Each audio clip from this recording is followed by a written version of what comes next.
Oke, assalamualaikum warahmatullahi wabarakatuh.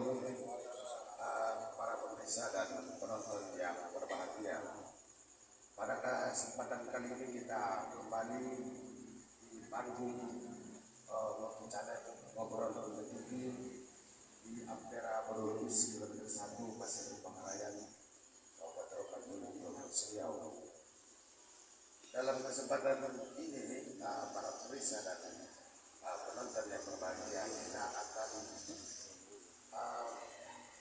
mendiskusikan substansi dari utulan Undang-Undang Dasar 1945, yaitu pada poin mencerdaskan kehidupan bangsa. Para pemirsa dan penonton yang berbahagia, baik yang live di media sosial, kami terus menghimbau bahwa kegiatan diskusi ini adalah semata-mata untuk edukasi kepada masyarakat. Tidak ada maksud kami untuk melakukan provokasi. Dan bisa bergabung baik melalui yang sedang atau tengah live pada kesempatan kali ini, atau bisa memberikan saran atau telepon di nomor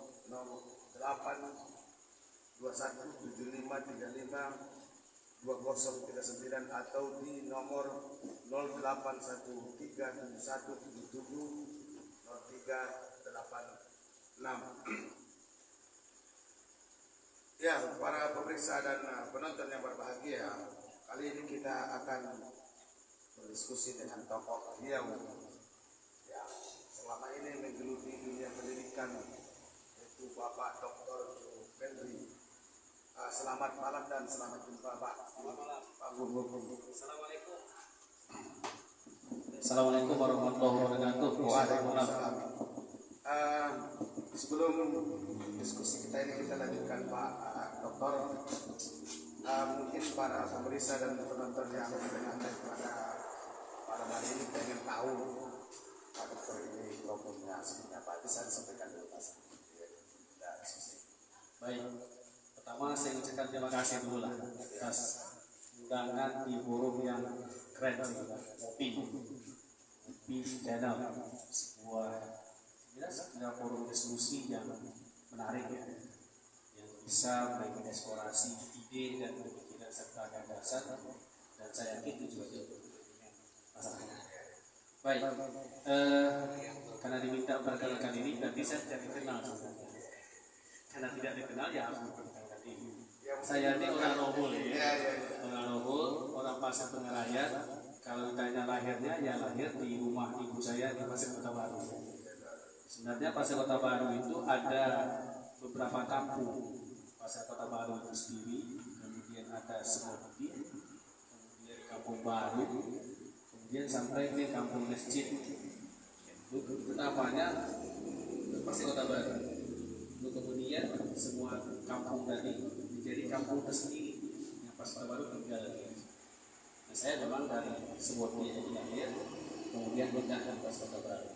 Di dalam akta kelahiran saya Pasir Kota Baru. Jadi 39 tahun yang lalu. Mulai dari SD sampai SMA di Pasir. SD di kampung saya itu, kemudian MTS 1 Rawa, SMA 1 Rawa. Lanjutkan pendidikan S1, saya lulus di jurusan Atas Negara Pendidikan 2006, kemudian Universitas Muhammadiyah Jakarta 2011 dan Universitas Malang 2019. Ketiganya agak lumayan lama saya alasannya. Sekarang tinggal di Pekanbaru. Hari-hari saya bekerja sebagai dosen di Universitas Muhammadiyah Riau, Fakultas Ilmu Komunikasi, dan sudah menikah dan istri saya orang Pasir juga, sudah pioneer, dan sekarang sudah memiliki 3 orang. Panjang. Oke, Pak Dokter, sebenarnya para pemirsa mungkin sudah amanat dengan namanya, tetapi kan kesibukan sehari-hari kan tidak tahu Pak Dokter kan begitu. Karena Pak Dokter ini kita berbicara masalah mencerdaskan kehidupan bangsa.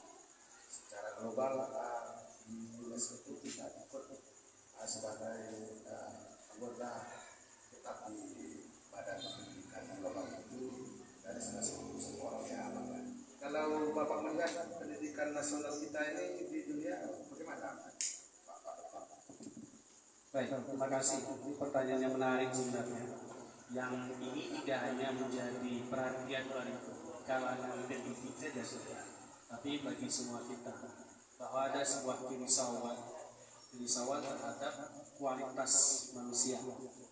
Saya tidak menggunakan, mudah-mudahan saya tidak menggunakan istilah sumber daya manusia, tapi saya menggunakan kualitas human, manusia. Coba digunakan kata sumber daya manusia. Itu ada upaya mengeksploitasi orang, sama dengan sumber daya alam, berarti mengeksploitasi apa yang ada terkandung di alam. Manusia tidak boleh dieksploitasi karena manusia itu adalah lebih independen. Ini kualitas manusia. Bahwa dunia ini diberikan oleh Allah itu untuk dikelola oleh manusia sebagai khalifah. Nah, ketika dunia ini tidak terkelola lagi, berarti ada yang salah, ada yang kurang, atau ada yang beroptimal pada cara manusia untuk mengelola. Cara di sini boleh saja dihubungkan dengan kualitas, sehingga kualitas itu menjadi poin fokus orang untuk perhatikan. Nah, berbicara kualitas tentu secara kelembagaan atau secara konsep di situ pendidikan, sekolah, ya kan, kampus, agar kualitas manusia tadi terpenuhi, maka ada wadah yang untuk Indonesia ternyata meskipun sama merdeka dengan Korea Selatan, tapi ternyata kita kalah.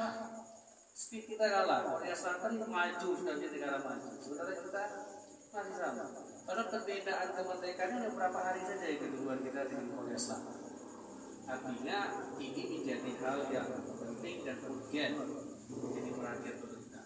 Saya kira karena itu pula lah pemerintah coba membuat kebijakan itu bagaimana pendidikan menjadi perhatian harus 20% minimal.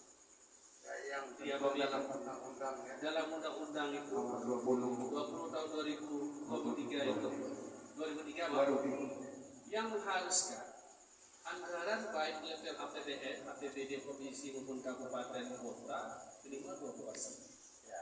Nah, kalau kita lihat lagi itu pasti lebih 20%. Karena melihat sisi itu bukan ada di OPD atau dinas pendidikan, tapi kan pelatihan itu juga bagian pendidikan yang ada juga di dinas-dinas lain sebenarnya. Maka kalau kita coba akumulasikan itu, rata-rata di kabupaten kota itu lebih 20%. Nah, yang menarik kita tuh Pak Rambe, sudahlah anggaran sebesar itu tuh, kenapa seolah-olah tidak ada outcome atau dampak yang dirasakan? Karena pasti orang akan menghubungkan pendidikan ini dengan kemampuan orang untuk menjadikan diri dia menjadi dihormati. Dihormati berarti kan tidak miskin, kira-kira seperti itu. Nah, inilah yang mungkin di mana sisinya itu. Nah, saya kira itu poinnya. Luar biasa para pemirsa dan teman-teman. Pak Dokter, itu kan sistem pendidikan nasional itu poin pentingnya itu adalah pendidikan yang berakhlak mulia. Hari ini pendidikan berakhlak itu bagaimana Pak Dokter melihat di negara lain?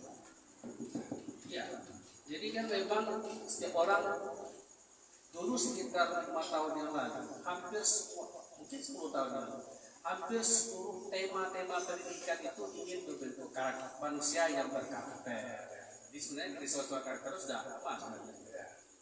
Karena memang hantaman dari globalisasi, di mana sekarang tidak ada lagi batas ruang dan waktu, sudah bebas, maka suka tak suka kita itu budaya akan bercampur.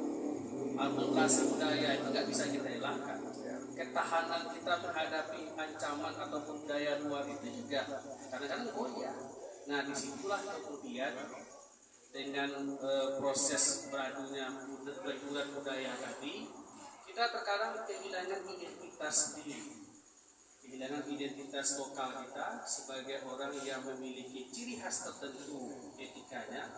Kita juga tidak boleh mengatakan mereka tak punya beretika, karena mereka juga punya cara etika yang sesuai dengan kultur dia, kan?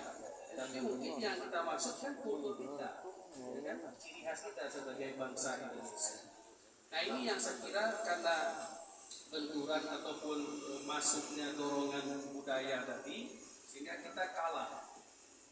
Apa menurut Pak Dokter itu kesalahannya di konsep? Karena memang Indonesia itu kan memiliki kultur yang berbeda-beda. Ya. Dokter memang orang Riau. Konsep dia itu pendidikannya seperti apa yang ideal menurut Pak Dokter? Ya, saya kira kan ada dua hal ya dalam kualitas manusia tadi. Kan tidak hanya bicara soal nilai men, tapi kan juga bicara tentang sains itu sendiri, pengetahuan itu sendiri. Nah tentu ketika yang menjadi sorotan sekarang kan saya tahu ujungnya. Kenapa kemudian orang sudah bersekolah, sudah memiliki ilmu pengetahuan, pintar, tapi korup misalnya, atau maling misalnya begitu.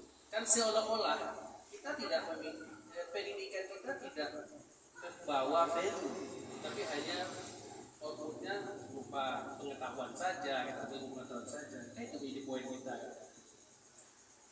Kalau kita lihat lagi jumlah yang korupsi sekarang itu kan produk-produk universitas. Artinya dia cerdas ya. Bukan untuk kepentingan bangsa gitu Pak ya. Akhirnya kan begitu ya. Jadi poinnya itu menjadi selalu menjadi diskusi ya. Yang menjadi kenapa yang menjadi korupsi itu justru orang yang terdidik. Orang yang berpendidikan jarang namanya orang yang punya latar pendidikan yang melakukan korupsi. Tapi rata kan punya latar pendidikan malah bisa satu pendidikan.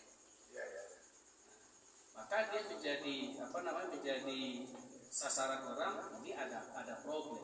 Nah, tetapi begini, problem ini kan tidak bisa juga semata-mata disalahkan pada lembaga pendidikan. Tapi ini menjadi tanggung jawab bersama. Berapa kuatlah lembaga pendidikan yang sebutlah itu misalnya SMA, SMK yang masuk jam 7 sampai dengan jam kalau berapa tempat ada sampai jam 4 sampai jam 5 jam yang sesudah itu dia kemana? Ya kan? Nah, terkadang jumlah dia di sekolah dibandingkan jumlah di luar sekolah lebih banyak jumlah di luar sekolah, ya kan? Artinya kan pengaruh itu juga kita tidak tertahan, apalagi sekarang globalisasinya. Nah jadi begini, yang harus kita lakukan adalah kita harus bangga dengan identitas kita. Itu poin. Kita harus bangga dengan identitas kita sebagai bangsa Indonesia, sebagai orang Riau, sebagai orang Robur, sebagai orang Pasir yang memiliki ciri khas sendiri, identitas sendiri. Tak perlulah mengambil identitas orang lain, ya kan? Kalau mengambil standar etika orang Barat, bahwa kita sudah punya, kita sudah punya dan etika kita lebih hebat lagi. Tapi kita seolah-olah malu menggunakan yang kita punya, atau barangkali kita merasa tidak modern. Maka kita contoh standar etika orang modern, padahal kan beda itu. Tidak mungkin harus samakan. Nah, itulah menjadi menjadi persoalan. Iya, luar biasa. Para pemirsa dan penonton yang berbahagia, kami terus mengajak untuk berpartisipasi, memberikan saran dan masukan, apalagi Pak Dokter ini ya guru kita yang akan memberikan pengetahuan kepada kita. Sayang tidak kita lewatkan. Pak Dokter, ada kebijakan nasional itu yang sesuai Undang-Undang Nomor 20 Tahun 2020 itu ada kebijakan budgeting 20% anggaran APBN untuk pendidikan. Beliau bahkan banyak juga fasilitas yang menunjang untuk kebutuhan pendidikan itu, ada CSR perusahaan. Tapi menurut Pak Dokter, pendidikan beliau itu sudah mantap atau bagaimana? Oke, saya tadi awal kan memancing itu. Kenapa anggaran yang sebesar ini akhirnya juga tidak seolah-olah tidak kita rasakan hasilnya? Meskipun pendidikan itu tidak bisa kita seperti makan nasi goreng sama makan langsung kenyang, karena dia 2 tahun, 3 tahun, 5 tahun, bahkan 10 tahun baru kita merasakan dampaknya. Tapi kan tanda-tanda itu kan harus ada. Tanda-tanda ada perubahan, ada berdampak, karena pendidikan harus tampak sebenarnya. Nah, kalau kita coba telusuri, saya pernah mengikuti sebuah rapat dihadiri oleh beberapa OPD itu. ternyata kalau dipresentasikan antara belanja untuk kualitas dari kata peningkatan guru itu sendiri dengan peralatan atau pasca sekolah, ini kita lebih banyak bersekolah kepada masa sekolah. Kita masih banyak berpikir soal bagaimana membangun sekolah, merehab sekolah, membuat pagar, macam-macam. Sebenarnya kan kalau kita hubungkan hubungan antara fasilitas ini, yang lebih mungkin sebenarnya kan kualitas. Kalau anak itu jadi pintar, siapa yang pintar? Kan bukan bangunan, meskipun itu menjadi pendukung, tapi kan guru, kualitas guru. Nah, coba lihat berapa anggaran untuk peningkatan kualitas guru.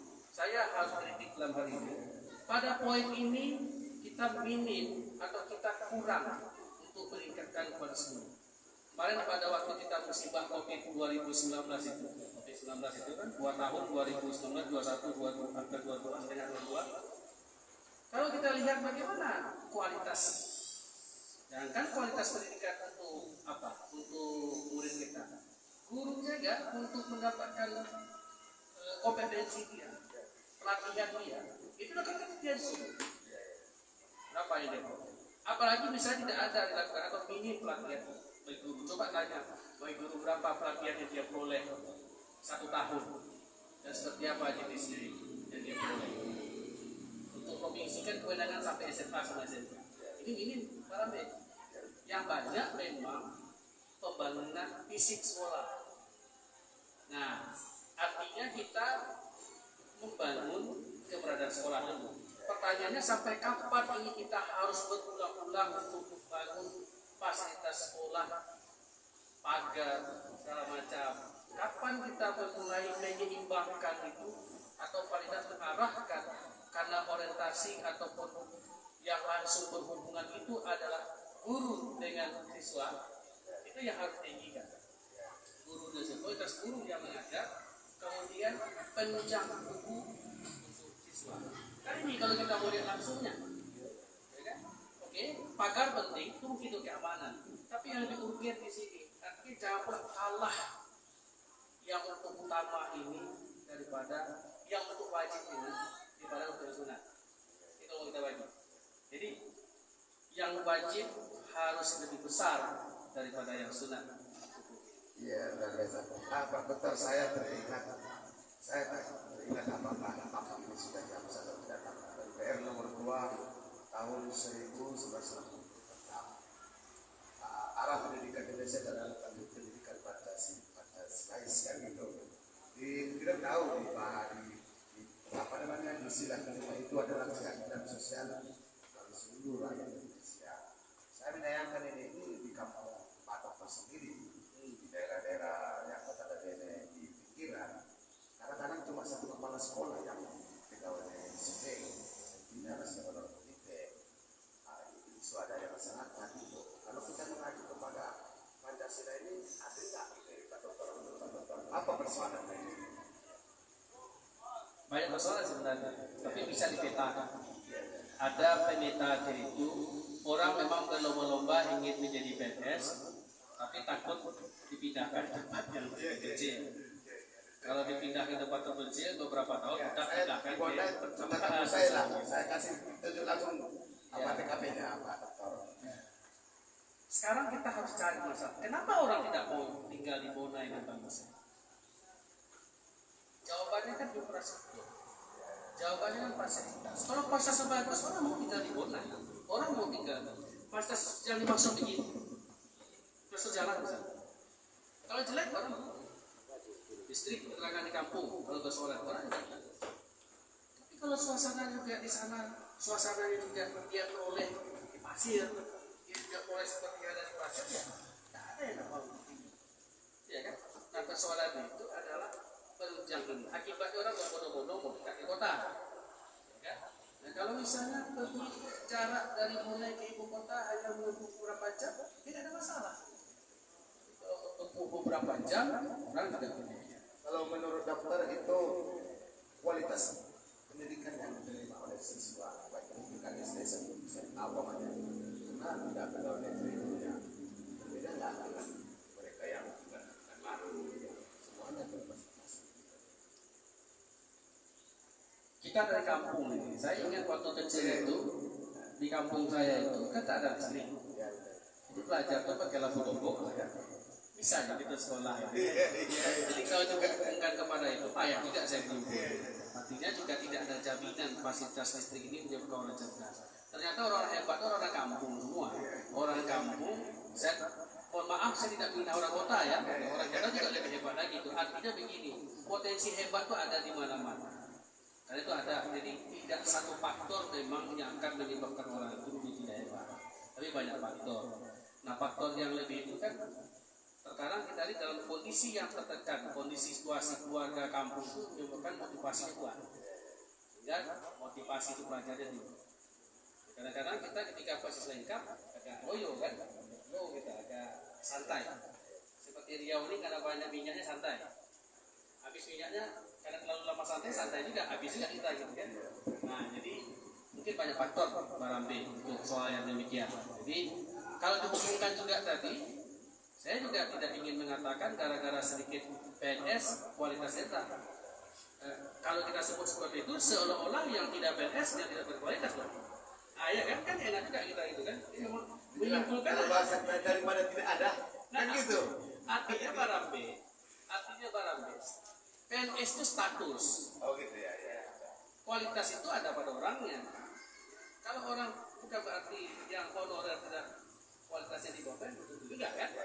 Nah jadi memang tentu secara administrasi kita memandang yang ASN ini sudah difasilitasi, tentu secara perlengkapan dia siap, sehingga artinya dia bisa berkuasa untuk menumpahkan ini. Yang tadi tentu kita berpikir, ya, tapi lagi-lagi kembali kepada orang, kan? Kualitas orang. Berapa banyak orang yang memiliki kualitas? Anak-anak hebat itu justru sekolah di kampung. Kenapa misalnya dia sekolah di kota itu yang menjadi hebat gitu ya? Jadi mungkin faktornya bisa itu, tapi tidak itu yang utama menjadi persoalan dan bukan satu-satunya. Tapi harus dilihat dulu gitu kan. Nah bahwa distribusi guru-guru ASN itu harus proporsional, setuju. Tetapi kita tidak juga bisa menyalahkan sepihak kepada kawan-kawan ataupun pendidik ini mengapa tidak mau pindah. Kan harus dicari tahu mengapa dia tidak mau pindah, ya kan? Mengapa dia tidak mau pindah? Sekarang bukan persoalan jauh dekat kan, tapi persoalan ketika lancar orang biasa saja. Nah biasa saja itu kan. Oke Pak Dokter, kita tahan dulu. Ini ada masukan dari masyarakat, kita ambil dulu nih. Nah bisa mungkin sama-sama kita baca apa partisipasi dari para pemirsa kita yang tenang online. Assalamualaikum Pak Dokter, kami masyarakat Nogori Seluk ingin paparan tentang pendidikan karena sejauh ini Rogon ini berada di urutan ke bawah, di bawah dari 12 kabupaten kota Riau. Bagaimana konsep yang sebaiknya untuk meningkatkan kualitas pendidikan itu? Komentatornya dari Radio Amin Alam ini aktif ini komentar. Tolong ditanggapi dulu nih Pak Dokter. Baik. Konsep apa yang untuk apa ini untuk kampung Bapak ini meningkat pendidikannya? Jadi karena raja ini kita rakyat takut juga kita menjawab kalau pertanyaan raja. Tapi baiklah, apalagi namanya angin garam. Jadi kalau kita memandang ketersediaan pendidikan itu secara struktural, maka kita akan mengkritisi bagaimana konsep atau kebijakan yang dibuat oleh pemerintah untuk meningkatkan kualitas pendidikan. Maka itu akan ada pada ketepatan anggaran 20% untuk pembiayaan pendidikan. Tadi kita diskusikan soal itu. Kalau kita memandang dari masyarakat, maka ini harus ada tinjauan kepada kultur budaya kita. Budaya kita jangan sampai ada budaya kita yang ketemu sekolah, itu tamat kuliah ini sampai ujung. Ini statement seperti ini membuat kultur baru ini, membuat orang tak mau kuliah. Orang memandang kuliah itu menjadi tenaga kerja. Kuliah itu tidak menghasilkan tenaga kerja, artinya yang akan bekerja salah. Jadi Jadi kalau orang berpikir ujung-ujung kuliahnya, tamat kuliah di Bogor. Kalau gitu orang berpikir bahwasanya kampus itu melahirkan tenaga kerja, tapi itu yang melahirkan tenaga kerja cukup SMK Marambe. Iya kan? Kampus itu melahirkan orang yang mampu menghadirkan tenaga kerja. Dia mampu mencari bagaimana dia bisa hidup, bagaimana dia bisa berkembang dengan konsep keilmuan yang dia miliki. Kalau kemudian dengan sertifikat atau ijazah yang dia peroleh itu dia dapat ilmunya dipakai sebagai ASN, terus dia sebagai PNS, ya nggak masalah. Atau dia masuk, masalahnya sekarang satu-satunya dianggap sebagai orang sukses itu kan masuk jadi ASN, kayak itu persoalannya. Nah, ini juga kultur. Jadi, mari kita pandang bahwa pendidikan itu penting, bahwa pendidikan ini wajib. Bukankah dalam Al-Quran itu yang pertama diminta itu pendidikan, dan Iqra itu kan membaca. Jadi ini apalagi yo coba kita buat bahasa percuma sekolah ini kan. Nah, jadi ini kultur. Jadi satu hal yang harus kita lihat sisi. Satu, kita harus kawal dan usulkan dan kita minta sekaligus kepada pembuat kebijakan bagaimana kebijakan pembiayaan pendidikan yang 20% minimal itu tepat sasaran. Tepat sasaran itu fokuslah kepada yang wajib, jangan yang sunat. Wajib itu yang kualitas. Kalau ingin tahu kualitas yang produk itu, yang mengajar itu juga harus ditambah kualitasnya. Kemudian fasilitas yang untuk diajar, untuk mengajar juga harus dipastikan itu lengkap. Baru kan yang sunat. Saya bagi seperti itu. Fokuskannya wajib, baru yang sunat. Yang kedua, mari kita hilangkan kultur tadi, seperti kultur. Jadi justru yang harus kita ingat itulah pendidikan. Nah, saya melihat meskipun ada bahasa-bahasa seperti itu di kampung Awakeko, tapi yang hebat itu semangat daripada orang-orang terdidik di kampung itu cukup kita banggakan karena mampu menghadirkan 4 perguruan tinggi di Rokan Hulu. Luar biasa. Ada 2 universitas di Rokan Hulu. Selain Kota Pekanbaru, kita tidak lihat di kabupaten lain, Pak Raja. Tidak lihat itu, tapi memang pendidikan itu tidak akan terjawab 1-2 tahun. Nah, supaya itu bisa terjawab 1-2 tahun, perlu kebijakan dari secara struktural dari pemerintah yang fokus.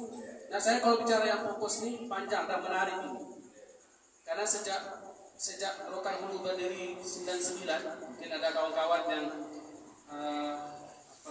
menjadi bukti sejarah dan ikut saksi sejarah saya kira. Posisi Rokan Hulu ketika berdiri 99 itu berada nomor 2 sesudah Kabupaten Kuantan Sengingi. Saya pada waktu itu nggak ingat, saya APBD kita tuh antara 250 juta sampai 350 juta itu APBD. Ya kan? Sekarang 2023, berapa tahun tuh usia Rokan Hulu ini? Kita masih nomor 2 juga barang B itu masalahnya gitu. Jadi kita tidak berjalan keluar, tapi berjalan ke depan. Nah, masalahnya adalah keseriusan bersama. Saya kira kita tidak boleh menyerahkan bersama bahwa pendidikan ini menjadi penting, ini menjadi solusi. Kalau kita mau bicara lain, kita juga bisa bicara itu. Sekarang berapa orang Rokan Hulu yang tamat, tadi kita diskusikan juga, tamat SMA, tamat SMK yang diterima di perguruan tinggi negeri yang ternama di Indonesia, kan? Nah, berapa lagi yang tinggal yang tidak mampu bersekolah? Tentu banyak alasan di situ yang bisa kita lihat. Saya kira itu, Pak Dokter. Para pemeriksa dan penonton yang berbahagia, terima kasih atas konsentrasinya Pak Dokter. Kita sampaikan dulu kepada para pemeriksa bahwa kami dari manajemen Ngopi menerima hasil industri kreatif dari masyarakat karena kita ikut memberdayakan ekonomi masyarakat kecil. Ini Pak Dokter ada namanya produk setika. Ini dari pare, buah pare, ada dari tahu, ada dari tempe. Ini enak, murah. meriah, orang kita yang bikin. Jadi para pemeriksa dan penonton jika ingin jadi agen atau menjual barang-barang seperti ini, makanan ringan seperti ini untuk oleh-oleh, bisa dipesan langsung ke studio Ampera Borobudur kilometer 1 atau bisa dikontak di nomor 0813 71770386. Dan Pak Dokter bisa nanti dibawa jadi oleh Pak Dokter. Ya, saya membeli malam ini. Ya, terima kasih. Ya, luar biasa. Ini kan produk UMKM, Ya, UMKM kan, ya, UMKM, produk lokal kita, kenapa tidak? Ini satu hal tidak menjadi masukan kita. Kalau orang datang ke kabupaten lain, ada dibawanya pulang. Ya. Masa kerohol ini dibawa pulang langsung bisa dimakan loh Bapak ya. Tapi pergi ke Rohol yang dibawa kulono, nggak bisa langsung dimakan. Langsung gue kolak dulu kan. Nah, sementara kalau hadir seperti ini bangga, harus kita apresiasi. Jadi malah bisa membeli. Oke, Pak Dokter, kita lanjutkan diskusi kita itu tadi sebentar apa aja informasi kepada masyarakat. Pak Dokter, saya mau dengar dan dapat informasi bahwa Pak Dokter akan menjadi calon menjadi anggota DPR di tingkat provinsi. Kita sangat bangga sekali itu karena Pak Dokter yang punya dari dulu dari pendidikan itu sudah mengetahui problem pendidikan di dan sebut beliau ini.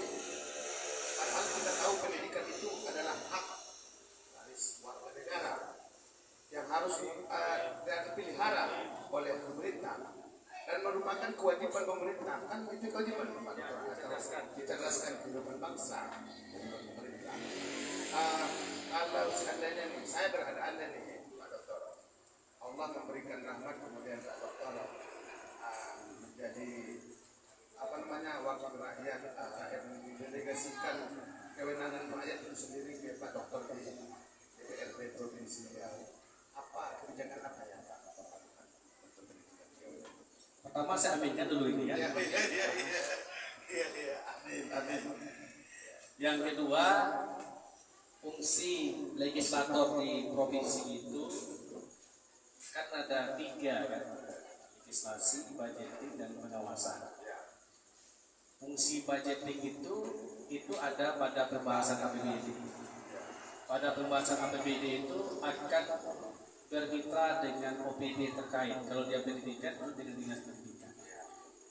Ini jadi penting bagi saya. Saya ingin lihat bagaimana fokus tadi.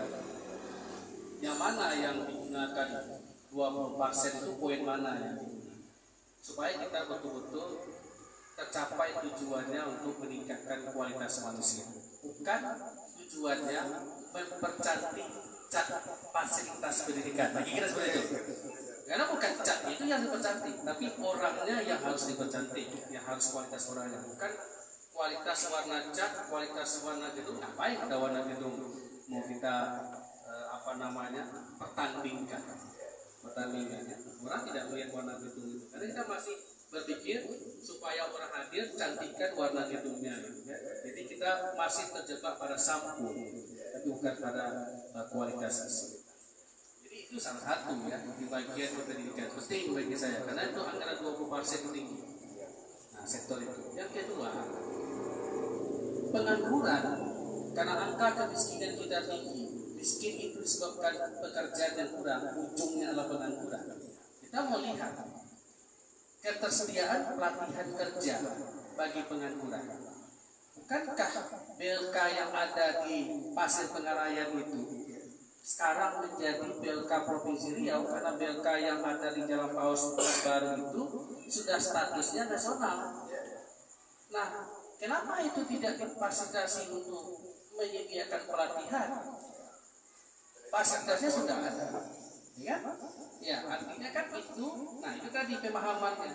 Kalau kita memahami bahwasanya pendidikan ini hanya satu-satunya dikelola di bawah dinas pendidikan, yang jadi tuh. Jadi angka 20% itu bukan untuk ada di dinas pendidikan, tapi ada di semua OPD yang ada hubungannya untuk pendidikan. Nah kalau BLK kan tenaga kerja, disnaker. Kenapa kemudian angka 20% juga tidak masuk ke sana? Itu kan urusan pendidikan, bagaimana mengatur. Nah kalau itu kita tidak alihkan ke sana, hanya pada pemikiran atau bentuk ini anggaran dinas tenaga kerja, ya tidak akan cukup. Karena dinas tenaga kerja juga punya kegiatan yang lain.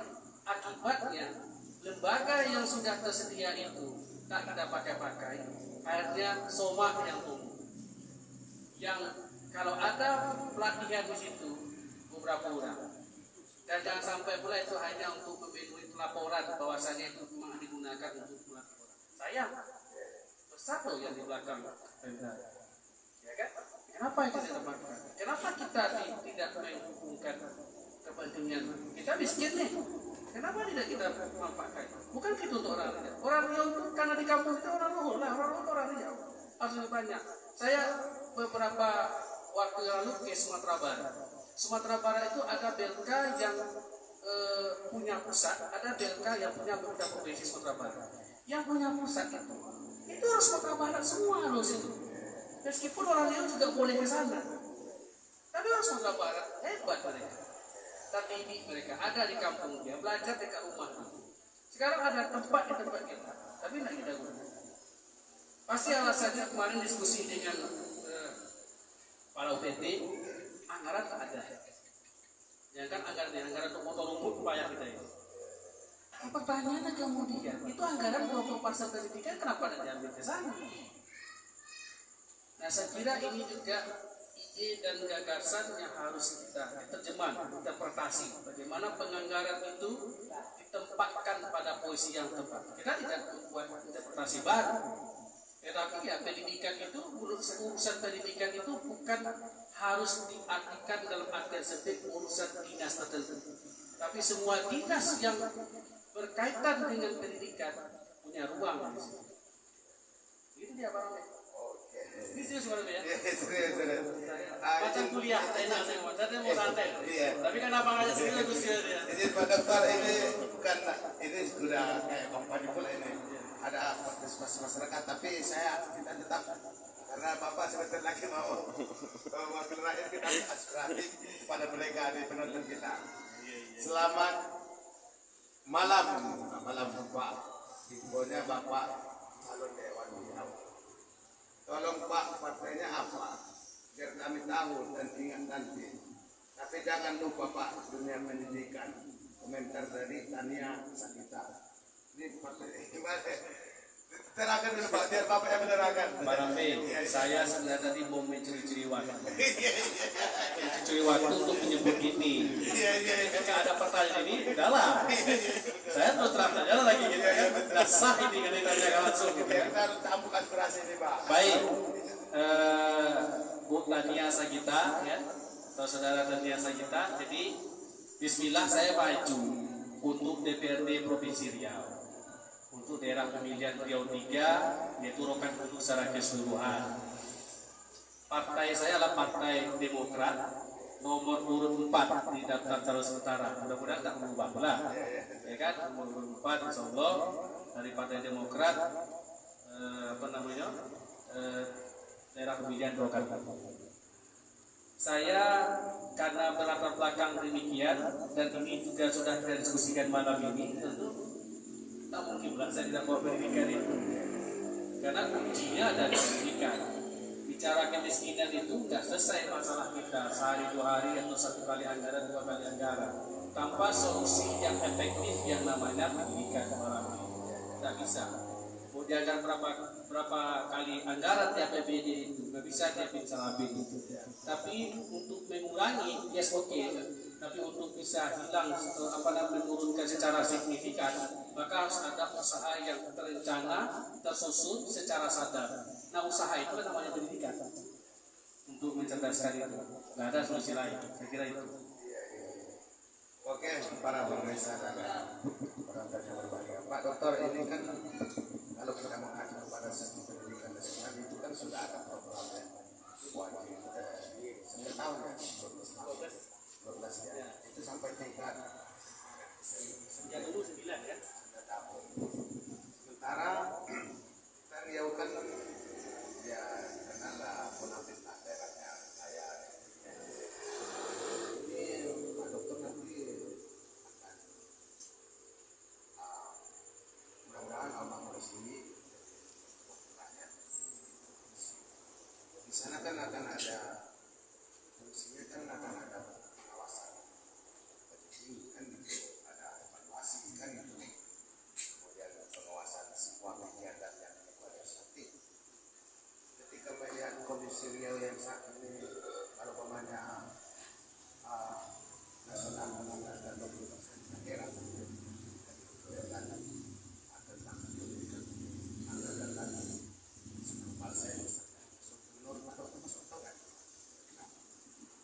sekarang kan pendidikan 20%, kesehatan 10%. Jadi sebenarnya APBD kita itu sudah terkumpul 30% untuk sektor pendidikan dan sektor kesehatan.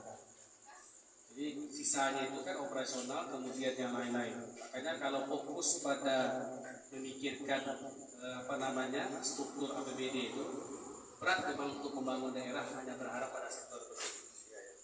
Tapi itu biarlah jadinya kalau pagi mikir. Saya teringat warna B ini agak mengembang sedikit. Master Plan Pendidikan di Riau itu yang membuat itu salah seorang itu namanya Profesor Putra orang Hulu.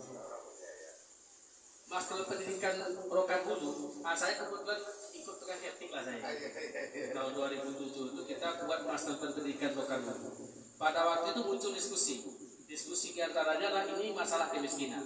Bagaimana cara kita mengatasi kemiskinan? Apa pendidikan yang mau kita lakukan?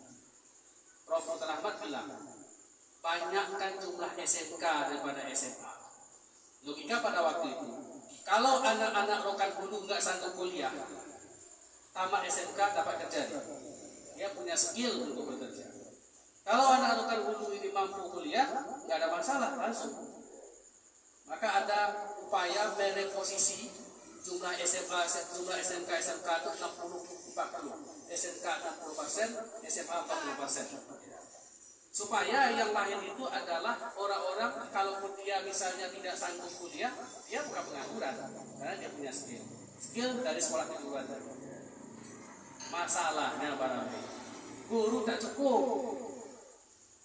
Kita ada persoalan pada ketersediaan guru, belum lagi ketersediaan peralatan. Tetapi ide itu bagus, ide itu hebat. Kalau memang kita, ini saya tadi soal pendidikan semesti kemiskinan itu. Kalau itu salah satu ide yang harus kita buat. Jumlah SMK itu, tapi karena SMK dan SMK itu bukan SMA dan SMK itu bukan kewenangan kabupaten, jadi kewenangan provinsi. Itu harus menjadi diskusi di provinsi. Karena itu yang menjadi solusi untuk mengentaskan kemiskinan. Sekarang kemiskinan di Riau kan 7%, 6,8%, ya kan? 10,sekian persen itu ada di Rokan Hulu. Kalau yang dikalkulasikan 13% itu ada di Peranti. Tapi secara kuantitas jumlahnya banyak di kita. Nah, kalau kita mau lakukan itu bisa. Persoalannya secara terencana atau secara perencanaan harus di Renstra ataupun di Master Plan Pendidikan. Yang kedua, Master pendidikan itu sudah bagus, tapi barangnya tidak dilaksanakan. Itu yang saya maksud tadi, pembiayaan pendidikan untuk kualitas mutu, tapi dibelokkan di sini untuk mempercantiknya tadi, sehingga akibatnya tidak kemudian. Di sisi lain tentu ada kultur-kultur kita yang tidak sejalan, yang masih malah di sekolah, yang masih menganggap tadi untuk apa kuliah, misalnya gitu ya, untuk sekolah yang tidak nganggur juga demikian, itu juga menjadi salah satu faktor juga menambah. Nah, jadi memang perencanaan yang sudah tersusun dilaksanakan, dan ide-ide seperti tadi itu menjadi salah satu solusi bagaimana kita untuk mengatasi pengangguran. Dan ujung dari pengangguran itu akan melahirkan kemiskinan. Ngomong-ngomong Pak, kalau menurut pandangan Bapak di Rokan Hulu ini infrastruktur atau fasilitas pendidikan tingkat SLTA itu baik itu SMK dan SMK itu sudah distribusi, saya kira ya. Distribusinya itu tidak menyebar secara proporsional, menumpuk di beberapa tempat sehingga orang harus bersekolah jauh ya. Satu itu. Tapi secara umum cukup. Nah, tapi Rokan Hulu belum ada satu SMK kecamatan. Nah, akhirnya kita harus pisah itu kan. Makanya kalau konsepnya seperti tadi itu kita butuh SMK akhirnya kan. Satu kecamatan per satu SMK. Ini kita persoalannya kenapa kita butuh SMK gitu kan. Ujungnya kan tadi itu. Nah, itu lagi-lagi kepada persoalan tadi. Pernah juga didiskusikan mengapa ini persoalannya ada pada ketersediaan guru. Jadi SMK itu kan dan juga sama, dia punya keahlian tersendiri. Nah, tapi itu bukan permasalahan yang tidak ada solusi. Kalau Bapak jadi anggota DPR, apa sih mau dikritik? Posisi dewan tentu mendorong ya. mendorong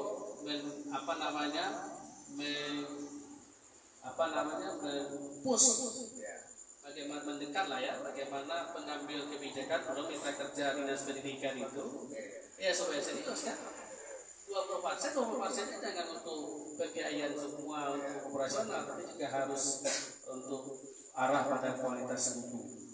Nah saya kira ini menjadi penting, menjadi poin utama lah. Tidak saya atau semua harus begitu, harus kita berkomitmen demikian. Karena kalau ini tidak kita seriuskan, ya sudahlah. Inilah apalagi kepentingannya untuk lokal dulu. Ini beda loh. Semangatnya harus lebih kuat kita. Karena yang kondisi miskin itu kita. Kondisi miskin itu kita. Nah, oleh sebab itu yang sempatlah kita tidak menjadi terdepan untuk mendiskusikan dan membicarakan soal ini. Harus kita lihat lokal yang lebih utama. Oke, para pemirsa dan penonton yang berbahagia, tak merasa diskusi kami cukup alat ya Pak Dokter ya, tapi Pak Dokter sudah biasa menghadapi yang seperti itu karena sampai kehidupan sehari-harinya di lingkungan kalangan ilmiah, kampus terus ya. Cuman ini Pak Dokter karena kita sudah ada di penghujung kegiatan, silakan Pak Dokter memberikan semacam closing statement kepada masyarakat dulu atau tentang ujung dari persoalan kita sebenarnya itu adalah ketidakmampuan kita untuk menaikkan harkat martabat kita. Harkat martabat kita ini naik ketika kebutuhan pokok terpenuhi diantaranya, dan kebutuhan pokok itu bukan hanya kebutuhan makan, tapi juga kebutuhan spiritual.